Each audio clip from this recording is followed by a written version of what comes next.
Yan mga tol, syempre nagbabalik na naman ang pinakasiga sa lahat ng mga siga.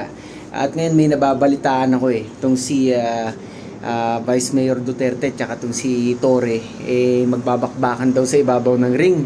Napakagandang balita niyan kasi itong pangyayaring to kung sakali matutuloy, hindi na puro salita itong dalawan to.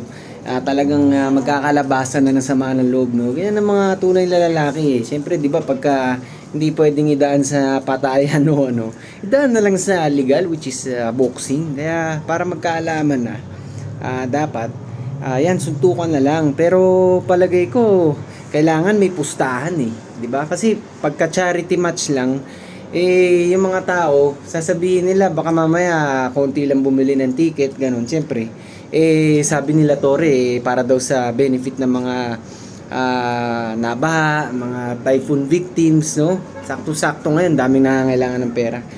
Kung ako yan, pupusta ko talaga milyon-milyon, no? Kung tayo ang mapapalaban. Dati pa lang sa Battle of YouTubers, kasagsagan yan. Sila Bad Boy ng Cebu, yan sila Kiko Matos. Yung mga kasali pa lang dati dyan, talagang nakikipagbakbakan tayo, no? Ngayon dapat na yan, pustahan na milyon-milyones. Yayaman nyo di ba? Mga tol, sana matuloy itong laban nila itong dalawan to, si Torre at si Vice Mayor Duterte, no?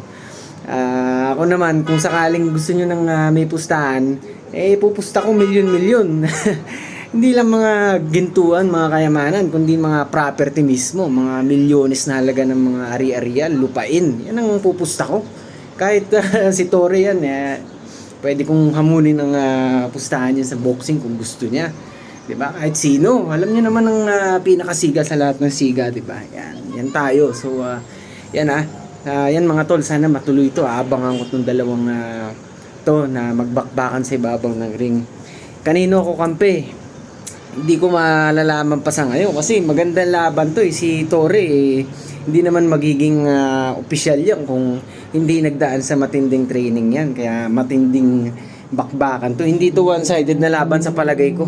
May tinatagong angking galing to si Torre kahit na medyo may edad na yan. Hindi ako pwedeng pumusta ng basta-basta one-sided nang hindi nag-iisip, no? Kasi magandang laban talaga mga tol. So yan lang, abangan natin to kung anong magiging resulta ng boxing nilang dalawa kung sakali matuloy.